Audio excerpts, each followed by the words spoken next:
आज हमें कौन सा युग करना है?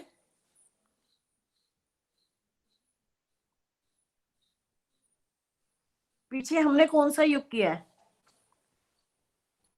मैम भारतेंदु युग। भार द्विवेदी किया था भाई पिछली बार। यस, ओ सॉरी, उससे पहले किया था। हाँ, भारतेंदु पहले किया था, द्विवेदी बाद में किया था। द्विवेदी युग के बाद आता है छायावादी युग। अब जो छायावादी युग है ना, अभी तक देखो जो द्विवेदी युग तक था वो उसमें मानवीयता, राष्ट्रीयता, समाज सुधार, है ना, ये सब बातें चल रही थी। राष्ट्रीयता की भावना, समाज सुधार की भावना, इतिवृत्तात्मकता, मतलब उस युग में पूरा जो ध्यान था वो समाज को सुधारने की तरफ, समाज में फैली हुई कुरीतियां, बाह्य आडंबर, अंधविश्वास, इन सब की तरफ था। इन सब में सुधार लाने की सारी चेतना लगाई गई अपनी, है ना। अब क्या होता है कि छायावादी युग में वो जो काव्य था द्विवेदी युग तक, वो बाह्य संसार के बारे में था, है ना, पूरा जगत के बारे में कि आपको आजादी प्राप्त करनी है। छायावाद में भी आजादी के लिए संघर्ष की बातें की गई हैं, लेकिन जो छायावाद है उसका नाम मुकुटधर पांडे ने दिया था इसको, क्योंकि जयशंकर प्रसाद से शुरू हुआ, प्रसाद युग भी नाम दिया गया, प्रकृतिवाद भी नाम दिया गया, स्वच्छंदतावाद नाम भी दिया गया, प्रकृतिवाद भी दिया गया। इस काव्य में सारा अंतर्मुखी है, मतलब इंट्रोवर्ट सारा काव्य। ये छाया मोती की आभा को भी कहते हैं, लेकिन अल्टीमेटली इस काव्य को, इस युग को नाम दिया गया, मुकुटधर पांडे ने दिया छायावाद। ठीक है, मेरे साथ साथ नहीं बोलोगे तो कैसे समझ आएगा? Yes ma'am. इस युग में क्योंकि ये सारा काव्य इंट्रोवर्ट था, इसलिए इस युग की प्रवृत्तियां मैं आपको समझा रही हूं। वैयक्तिक भावना का की प्रधानता, ये पूरा काव्य अंतर्मुखी है। क्या है? अंतर्मुखी। और द्विवेदी और भारतेंदु जो युगीन काव्य था वो तब बहिर्मुखी। छायावाद क्या है? साथ साथ बोलते रहो तो अभी साथ साथ आपको याद होता रहेगा। छायावादी काव्य क्या है? अंतर्मुखी। मैम इंट्रोवर्ट काव्य। हाँ, इंट्रोवर्ट नहीं लिखोगे वहां पर, अंतर्मुखी लिखोगे।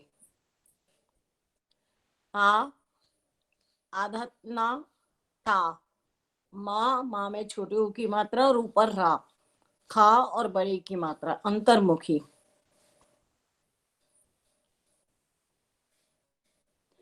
अब क्या है कि द्विवेदी युग तक हमने बाहर के सुख दुख, है ना, ऊंच नीच, नारी, शिक्षा, वो सब इसमें भी है, लेकिन वो पूरा काव्य ये था ऊंच नीच की भावना, अंधविश्वास, ये सब की बातें की थी ना हमने। लेकिन छायावाद क्या है? वो समाज को, हमारे यहाँ बोलते हैं समूह को समष्टि, और व्यक्तिगत उसको बोलते हैं व्यष्टि। तो समष्टि से व्यष्टि की ओर झुका हुआ है, समझ रहे हो? समष्टि मैं बताती हूँ कैसे लिखते हैं। सा, मा, छोटे की मात्रा, षटकोण वाला शा आधा और टा। ठीक है, समष्टि से व्यष्टि की ओर झुका हुआ है। मतलब जो छायावादी कवि हैं वो अपने जो निजी सुख दुख है, अपनी कुंठाएं हैं, अतृप्त जो इच्छाएं हैं उनको अपनी रचनाओं में चित्रित करता है। समझ में आया? ये एक अंतर्मुखी काव्य है, समष्टि से व्यष्टि की ओर जा रहा है, और जो भारतेंदु और द्विवेदी युग थे वो व्यष्टि से समष्टि की ओर जा रहे थे। और छायावादी कवि जो है वो अपने निजी अनुभव, सुख दुख, काम कुंठा, अतृप्त इच्छा, इन सबको अपनी रचनाओं में चित्रित करता है। बताओ क्या ये समझ लोगे तो आपको सारा समझ आ गया। बताओ, नहीं आया ना? चाहे 10 बार पूछो, लेकिन मेरे को, मैं जब पूछूंगी तो मुझे बता देना। जो छायावादी कवि है ना, अभी तक हमने जो बात की भारतेंदु युग में, द्विवेदी युग में, वो सारी समाज के बारे में की ना, बाहर के बारे में की ना, बाहर के जगत के बारे में, जगत में होने वाली कुरीतियां, अंधविश्वास, कर्म कांड, इनके बारे में की ना। सारा जगत बहिर्मुखी था, पूरा काव्य बहिर्मुखी काव्य था, उसमें कोई अंतर्मुखी वाली बात थी नहीं, क्योंकि लड़ाई झगड़े, आजादी के लिए, ये सब अभी भी आएगा, लेकिन जो प्रमुख इसकी प्रवृत्ति है वो है, ये काव्य अंतर्मुखी है। अपनी निजी समझते हो ना, अपनी भावनाओं को, पर्सनल, अपनी निजी Yes, भावनाओं ma'am. को Personal. चित्रित करता है। ये समाज से ये क्या है, समष्टि छोड़ दो, आपको नहीं समझ में आएगा। ये बाहर से अंदर की ओर आने वाला काव्य है, बाहर समाज से अपने अंदर की चेतना को छूने वाला काव्य है। नहीं समझ में आया ना? जो छायावादी कवि है ना, वो मैम आ अपने गया। अनुभव, निजी पर्सनल अनुभव, अपने सुख दुख, अब वो द्विवेदी युग तक क्या करते थे, वो दूसरों के सुख दुख की बात करते थे, है ना? सुख दुख, काम कुंठा, जो आपकी इच्छाएं अतृप्त रह गई, उन सबको ये चित्रित करता है। अच्छा, इस युग के जो प्रमुख कवि हैं, प्रसाद, पंत, निराला, महादेवी, प्रमुख कवि हैं चार ये, प्रसाद, पंत, निराला, महादेवी। इस युग में अभी तक जो मैंने बताया वो समझ में आया? नहीं आया Yes, तो मैं ma'am. फिर बता दूंगी। सीधा सीधा आप बताओ कि ये जो युग है, ये युग अंतर्मुखी है। इसमें अंतर्मुखी मतलब अपने सुख दुख, अपनी काम कुंठाओं, अतृप्त इच्छाओं के बारे में लिखा गया है। ठीक है, समझ में आ गया? इस युग में नहीं आया? छायावादी युग की जो प्रमुख प्रवृत्ति है, इसको पश्चिम के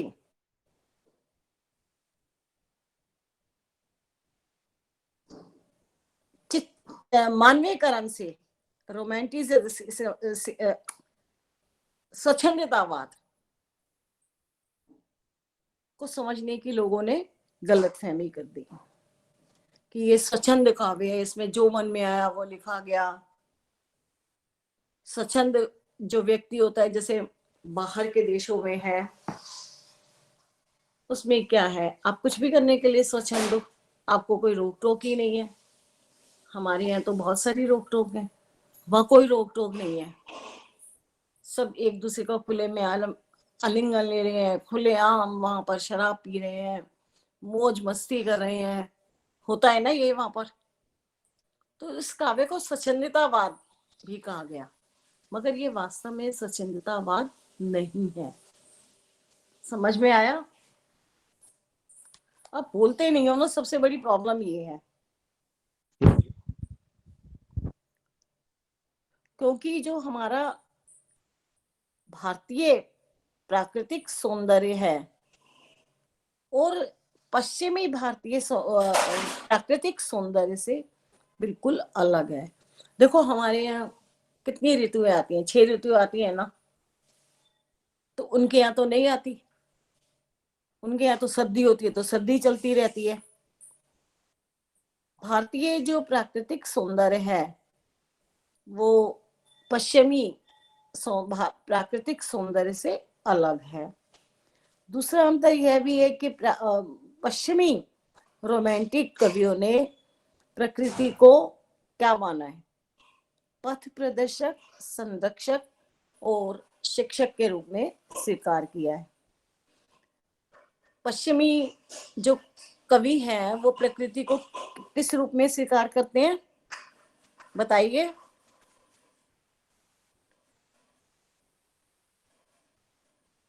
क्या मैम? जो पश्चिम कवि हैं वो प्रकृति को, हम प्रकृति समझते हो? नदी, नाले, झरने, पर्वत, पहाड़, फूल, पत्ती, ये जितनी भी चीजें हैं, पेड़ पौधे, उन्होंने प्रकृति को किस रूप में स्वीकार किया?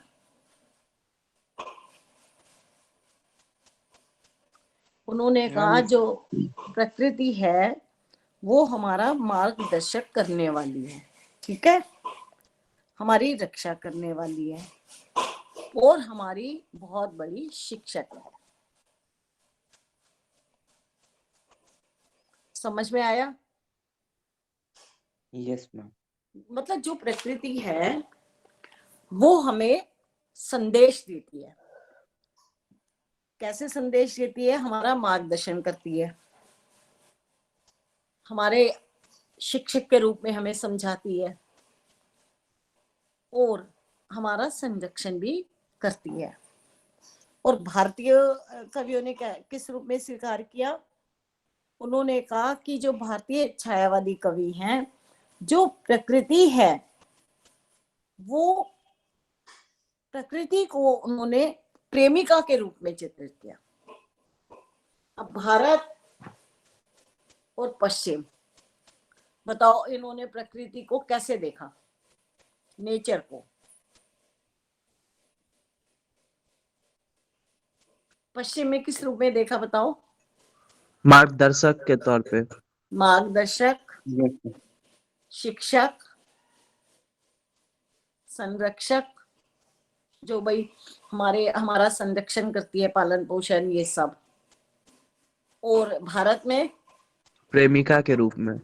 हाँ, मतलब उस आलंबन देखो क्या होता है कि जो आप बहुत परेशान हो, जैसे गोपियां बहुत परेशान थी, तो जो कुंज थे वृंदावन के, जब कृष्ण थे तो वो उनको बहुत अच्छे लगते थे, और जब कृष्ण नहीं थे तो उन्होंने क्या कहा? बिन गोपाल बैरिन भई कुंजे, है ना, कि ये सब एक शत्रु लग रही है इस समय, जो कुंज है निकुंज है वो नहीं अच्छे लग रहे। ये आलंबन होता है कि किसी चीज को देखकर आपका दुख जो है वो जागृत हो जाता है, ठीक है। आलंबन वो, उद्दीपन वो जो उसको और तीव्र कर देता है। मगर आप इन चक्रों में मत पड़ो, ये ऑनर्स के स्तर की बातें हैं। इतना सीधा सीधा याद रखो, पश्चिम में प्रकृति को पथ प्रदर्शक मतलब मार्गदर्शन करने वाला, एक संरक्षक के रूप में और एक शिक्षक के रूप में स्वीकार किया गया है। जबकि भारतीय छायावादी कवियों ने प्रकृति को प्रेमिका के रूप में चित्रित किया है। आया समझ में? बोलती क्यों नहीं हो आप? मुझे क्या पता आपको Yes, समझ आ रहा है या नहीं। यस मैम, हम बोलते आप हैं। मुझे yes. बताओ, प्रकृति के चित्रण में पश्चिमी और भारतीय कवियों में क्या अंतर है? भारतीय तो वो उसको प्रेमिका मानते हैं और वो पश्चिमी वाले उसको मार्गदर्शक मानते हैं। और शिक्षक मानते हैं, शिक्षक, यस मैम, शिक्षक मानते हैं, संरक्षक भी मानते हैं। संरक्षक। Yes ma'am. उनका जो रोमांटिसिज्म है वो हमारे इससे अलग है बिल्कुल। वो इतने रोमांटिक हो जाते हैं कि वो किसी चीज की शर्म हया नहीं है उनके अंदर, और हमारे अंदर है। हम हर चीजों को मर्यादित रूप में देखते हैं। हमारे सामने रामचरितमानस का उदाहरण है, गीता का उदाहरण है, हमारे सामने तो ऐसे ऐसे ग्रंथ हैं जिनमें मर्यादा की बात सबसे ज्यादा की गई है ना। वहां कहाँ है मर्यादा? आप बताओ, किस चीज में मर्यादा आपको दिखाई देती है? हमारे यहाँ तो रिश्तों में मर्यादा, हर चीज में मर्यादा दिखाई देती है। अच्छा, जयशंकर प्रसाद ने एक कविता लिखी, किरण तुम क्यों फूली हो आज, रंगी हो तुम किसके अनुराग। यहाँ पर किरण को क्या कहा गया? एक प्रेमिका के रूप में। तो उन्होंने कहा कि किरण मतलब तुम किसके लिए आज इतना फल फूल रही हो, किसके रंग में, किसके प्रेम में तुम रंगी हुई हो। मतलब वो प्रकृति से, प्रकृति का एक तरह से इन्होंने मानवीयकरण किया। मतलब इन्होंने प्रकृति को जैसे एक मानव के रूप में देखकर उससे बातचीत की है, ठीक है ना। वो क्योंकि प्रकृति को प्रेमिका मानते हैं, और वो नहीं मानते। वो तो मानते हैं कि ये हमारी मार्गदर्शिका है, शिक्षक है और हमारी संरक्षक है। मतलब हमारे को अपने संरक्षण में रखती है, अपनी देख रेख में रखती है, ठीक है। भारतीय यस मैम। प्रकृति और पश्चिमी प्रकृति के बीच जो अंतर है वो समझ में आया? Yes ma'am. Yes ma'am. बताओ जरा।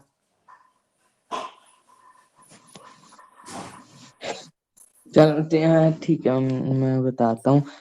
जो भारतीय वो कवि है वो इसको नेचर को वो मानते हैं, प्रेमिका प्रकृति मानते को, हैं।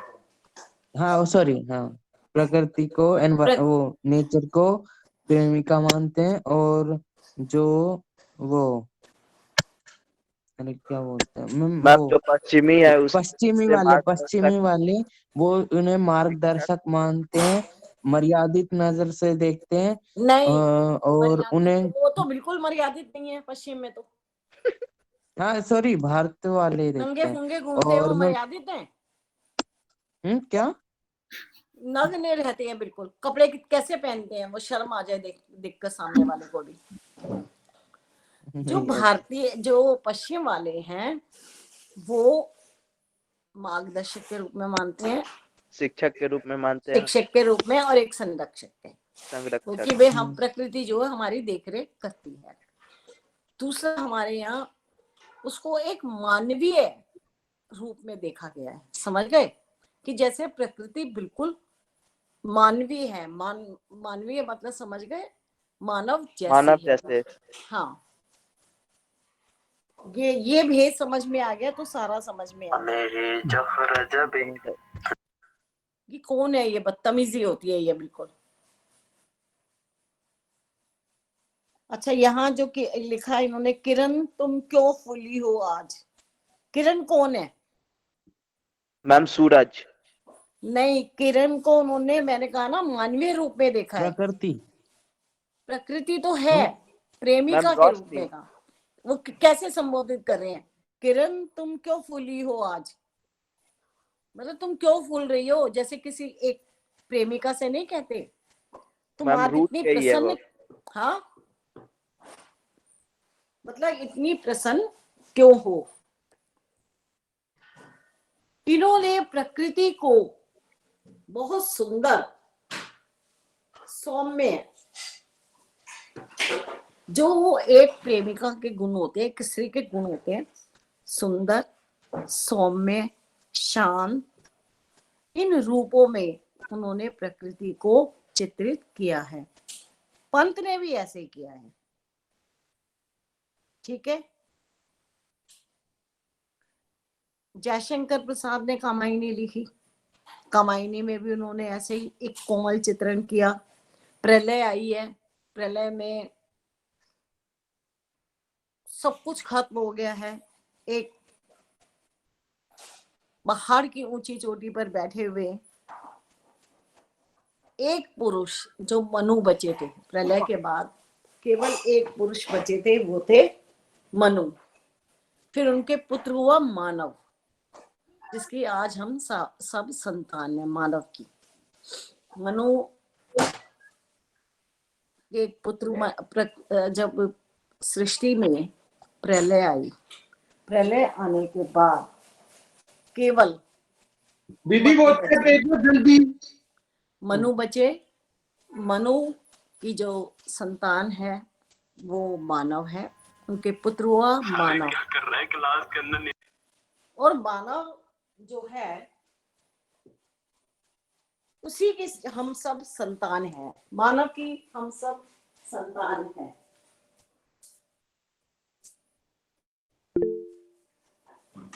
आपको आया समझ में? Yes ma'am. यस छायावान मुश्किल नहीं है, बस एक इसका जो मोटे तौर पर इसका जो एक दो पॉइंट है ना, वो आप समझ लो कि ये प्रकृति को मनुष्य के रूप में देखते हैं, समझ लो। जैसे किरण तुम क्यों फूली हो आज, या जैसे कोई भी बात करेंगे ना संबोधित करके, तो वो जैसे एक इंसान को, मानव को संबोधित करते हैं ना, ठीक वैसे ही संबोधित करेंगे वो।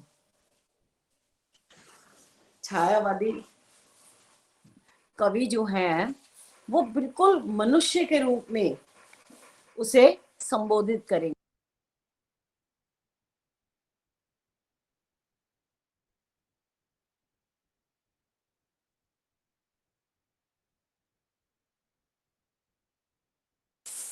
जो प्रकृति है वो समझ में आ गया, मानवीय रूप में उसको संबोधित किया जाता है। जैसे इंसान है, जैसे तुम क्यों फूली हो या क्यों बह रही हो, मतलब उसको वो देखता ही उस रूप में है छायावादी कवि। फिर श्रृंगार की भावना, प्रेम की भावना। पहला मुझे ये बताओ, आपको अभी तक जो मैंने छायावादी समझाया है वो समझ में आया है या नहीं? भाई विशाल तो ये सब तो नहीं करता ना उसके सामने। हाँ, यस मैम।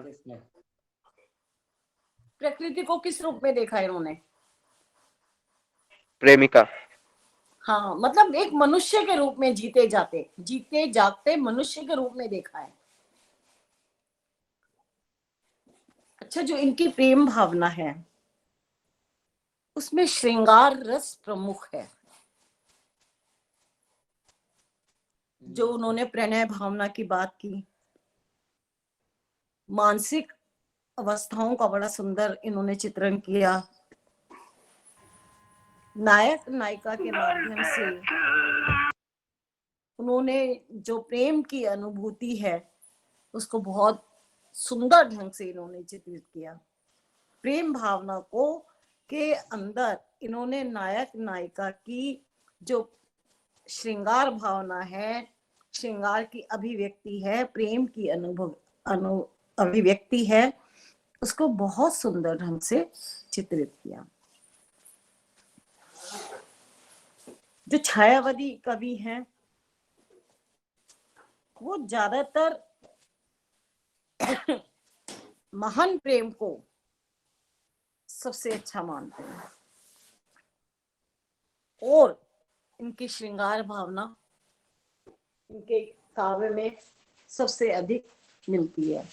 क्या मिलती है? श्रृंगार भावना सबसे अधिक मिलती है इनके काव्य में।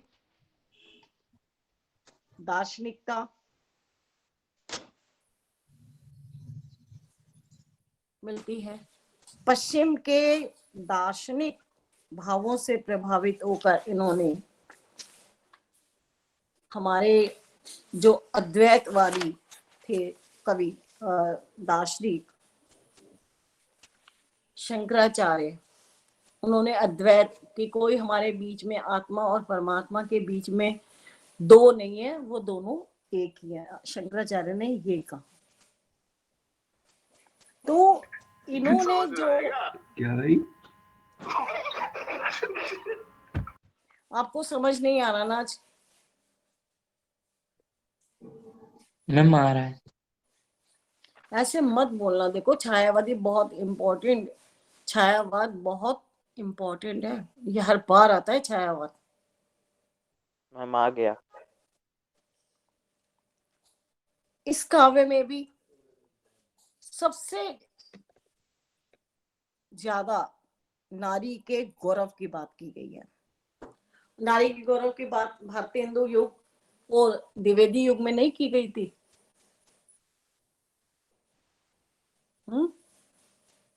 की गई थी। भारतेंदु युग और द्विवेदी युग में छायावाद नारी के गौरव की बात की गई थी या नहीं? की गई थी मैम। सबसे ज्यादा उन्होंने कहा लड़की होती है तो उसकी हत्या कर दी जाती है, शिक्षा नहीं दी जाती, बाल विवाह हो जाते हैं, ये सब समझाया था ना आपको। तो नारी के गौरव की जो बात है वो इन्होंने सबसे ज्यादा की है छायावाद में।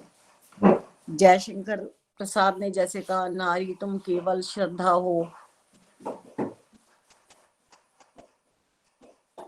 नारी तुम केवल श्रद्धा हो। ये सबसे ज्यादा कामायनी में नारी को लेके, श्रद्धा एक नारी पात्र है, उसको लेकर लिखा गया। तो नारी के प्रति इन्होंने बहुत श्रद्धा का भाव दिखाया है। उन्होंने कहा जो नारी होती है, स्त्री होती है, वो पूजनीय होती है। अब मुझे बताओ आपने छायावाद को क्या क्या समझा, कहाँ तक समझा? यार भाई मैं मजाक कर रहा हूँ यार, मैं गुस्से में क्यों हो एक रहा हूँ? एक करके बोलोगे, अरे आवाज नहीं आनी चाहिए मुझे पीछे से। ठीक है,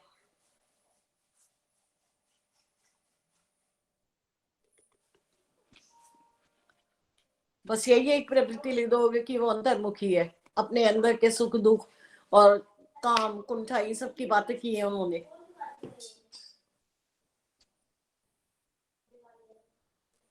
दूसरी प्रवृत्ति क्या है उसके अंदर, दूसरी विशेषता क्या है? यार भाई मैं मजाक कर रहा हूँ यार, मैं गुस्से में क्यों हो रहा हूँ? प्रकृति की बात की उन्होंने, प्रेम की बात की। उससे मैं उसको रिप्लाई नहीं करता, समझ रहे हो? समझ रहे हो? आपस में बात करनी है या मुझसे बात करनी है? नारी की उन्होंने बात की, नारी के गौरव की बात की कि जो नारी है वो श्रद्धा की पात्र है, पूजनीय है। समझ में आया? आज तुम्हें क्या हो गया है, तुम्हें समझ क्यों नहीं आ रहा है? Yes ma'am. जब मैं तुम्हें कॉपी पेंसिल तो आप लेके बैठोगे नहीं।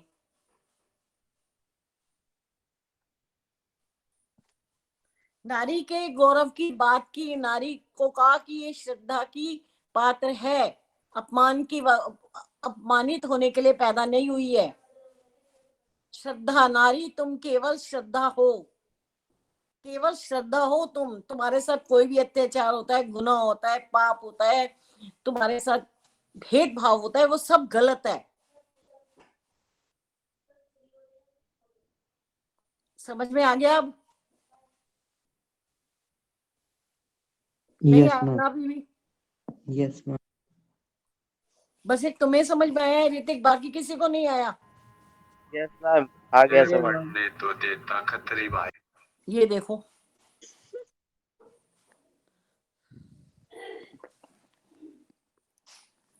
अच्छा इन्होंने छायावाद में क्या किया कि राष्ट्रीय जो चेतना है, जो अभी तक हम भारतेंदु युग द्विवेदी युग में देख रहे थे, राष्ट्र प्रेम की भावना, तो जिस समय ये लिख रहे थे ना, उस समय महात्मा गांधी राष्ट्र प्रेम, राष्ट्रीयता की भावना को जागरूक करने के लिए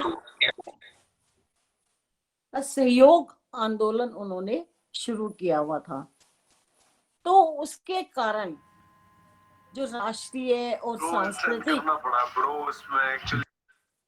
मैं नहीं पढ़ा सकती ऐसे तुम्हें पढ़ाना मैम ये बहुत, दो लोग हैं मैम, ये बस मैम, दो ये लोग विशाल। हैं।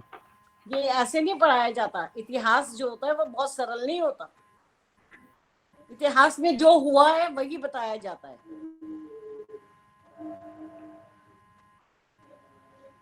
आप पढ़ ही नहीं रहे हो, पीछे से गानों की आवाज आ रही है, बातें करने की आवाज आ रही है। नहीं पढ़ना होता तो कह दिया करो कि आज हमें नहीं पढ़ना, आप हमें छोड़ में दो। बस दो ही है मैम ये। तो दो भी क्यों कर रहे हैं? परेशान तो सब होते हैं, डिस्टर्ब तो सभी होते हैं ना। पता नहीं। आप संप्रेषण की क्लास में भी ऐसे ही करते हो, ऐसे ही करते हो शिवमंगल के साथ।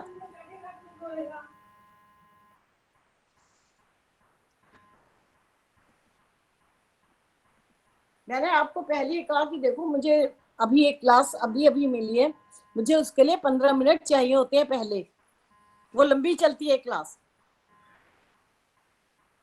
अगर आपको समझ नहीं आता, बिल्कुल समझना ही नहीं चाहते। अभी भी कोर्स में हम बहुत आगे चल रहे हैं दूसरे बच्चों से। दूसरे सेक्शन के बच्चों से कभी बात होती है आपकी हिंदी बी के?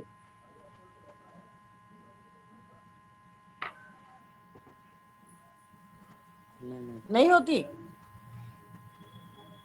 नो मेरी नहीं होती। तो इन्होंने राष्ट्रीय प्रेम की बात की, भारतीय संस्कृति का चित्रण किया, भारतीय संस्कृति के गौरव की बात की कि हमारा जो अतीत था वो कितना गौरवशाली था, उसमें कितने महान योद्धा हुए, महान राजा हुए, जिन्होंने स्वदेश प्रेम के लिए अपनी जान की बाजी लगा दी। राष्ट्रीय प्रेम के लिए उस समय गांधी जी के आंदोलन बहुत तीव्र गति से चल रहे थे, तो उसमें इन्होंने गांधी जी से प्रेरित होकर इन्होंने बहुत सारी कविता लिखी। माखनलाल चतुर्वेदी की एक कविता आपने सुनी होगी, मुझे तोड़ लेना वन एक फूल की चाह, मुझे तोड़ लेना वन माली, और उस पथ पर तुम देना फेंक, मातृभूमि पर शीश चढ़ाने जहां से जाए वीर अली। सुनी होगी ना ये? इन दोनों के क्या नाम है, मुझे नाम बता दो।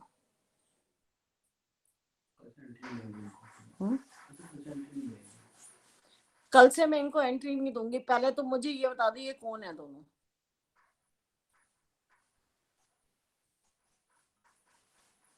क्या नाम है इनका, मैं पूछ रही हूँ ना तुमसे।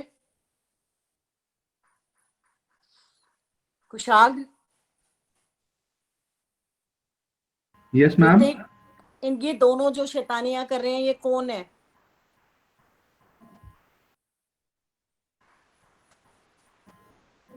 मैम स्क्रीन पे काफी सारे वो हैं, मैम पॉइंट आउट कैसे करूं? राष्ट्रीय प्रेम में इन्होंने किसकी बात की, बताओ किससे प्रेरित थे ये? राष्ट्रीय प्रेम में ये किससे प्रेरित थे? महात्मा गांधी। हाँ, गांधी जी का कौन सा आंदोलन चल रहा था? असहयोग आंदोलन चल रहा था। तो उन्होंने असहयोग आंदोलन में क्या कहा कि आप अंग्रेजों के साथ सहयोग नहीं करोगे, विदेशी वस्त्रों की होली जलाई, अंग्रेजी शिक्षा का विरोध किया गया, अंग्रेजों की हर बात का उन्होंने, जो अंग्रेजों ने हमारे ऊपर नियम लागू किए हुए थे उनका विरोध किया। उन्होंने कहा अंग्रेजों का हर रूप में बहिष्कार करो। धीरे धीरे जो आंदोलन थे वो जोर पकड़ने लगे थे उस समय। तो जयशंकर प्रसाद ने सबसे ज्यादा जो गांधी जी के आंदोलन चल रहे थे, तो छायावादी कवियों ने कहा कि स्त्रियों को सबसे ज्यादा जागरूक किया इन्होंने। गांधी जी ने कहा कि अगर मैं 100 साल भी प्रयत्न करता रहूं और अगर स्त्रियां मेरे साथ नहीं आई तो मैं देश को आजाद नहीं करा सकता।